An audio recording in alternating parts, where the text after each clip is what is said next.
আমি কালা দেখে কেউ আমার পছন্দই করে না। কে রে, কালা কি আমি নিজে নিজে হয়েছি নাকি? আমাকে আল্লাহ বানাইছে বলেই হয়েছি।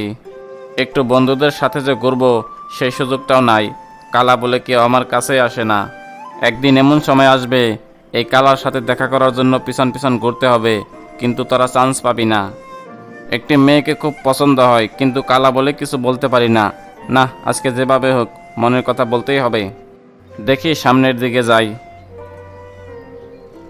কিরে বন্ধু, কি খবর তোর? কেমন আছিস? আমি ভালোই আছি, তুই কেমন আছিস? আমিও আলহামদুলিল্লাহ ভালোই আছি। তোকে যে জন্য ডাকলাম, আমরা তো পিকনিকে যাব, তুই যাবি না নাই? বলিস কিরে বন্ধু, তাই নাকি? তা কবে যাবি বল, আমিও যাব। ঈদের পরের দিনে যাব, তুই সব কিছু গুছিয়ে রেডি থাকিস। তা বন্ধু, সাথে কি কালাও যাবে নাকি? আরে না, ওকে নেবো কেন আমরা? ওকে নিলে তো পুরো পিকনিকটা নষ্ট হয়ে যাবে। কিরে বন্ধু, তোকে সেই কখন থেকে খুঁজতেছি। শুনলাম তোরা নাকি পিকনিকে যাবি, আমাকে নিবি না? এই যে আবার কালা এসে গেল। তোকে নেবো কেন? তোকে নিলে তো পুরো পিকনিকটাই মাটি হয়ে যাবে। বন্ধু, তুই এভাবে আমাকে বলতে পারলি? আমি না তোর বন্ধু? এই তুই এখান থেকে যাবি কিনা বল। যে না চেহারা, সে আবার পিকনিকে যাবে। আচ্ছা বন্ধু, থাক তাহলে গেলাম।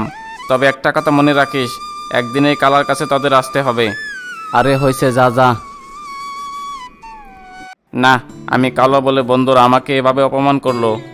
আর কখনোই বন্ধুদের সাথে যাব না। এবার বাড়ির দিকে যাই দেখি। বন্ধু, কালাকে এত অপমান করি, তারপরও আমাদের পিছু ছাড়ে না কেন?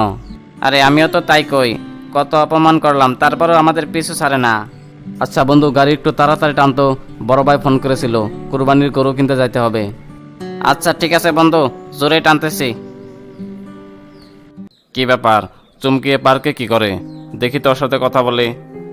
কি ব্যাপার চুমকি, কেমন আছো? এখানে একা একা বসে আছো? আমি যেমনই থাকি তা তোর কি হয়েছে? আরে না, তেমন কিছু না। ওইভাবে বলছো কেন? এই তুই আমার চোখের সামনে থেকে যাবি নাকি? আরে ওইরকম করে বলো না গো, তোমার কাছে থাকলে আমার একটু ভালো লাগে। শোনো, আমি তোমাকে বিয়ে করতে চাই। এ হেরে, কথা না মুখ ফসকে বের হয়ে গেল। এ তুই কি বললি? একবার নিজের চেহারার দিকে তাকিয়ে দেখেছিস? দাঁড়া, এবার তোকে মজা দেখাচ্ছি।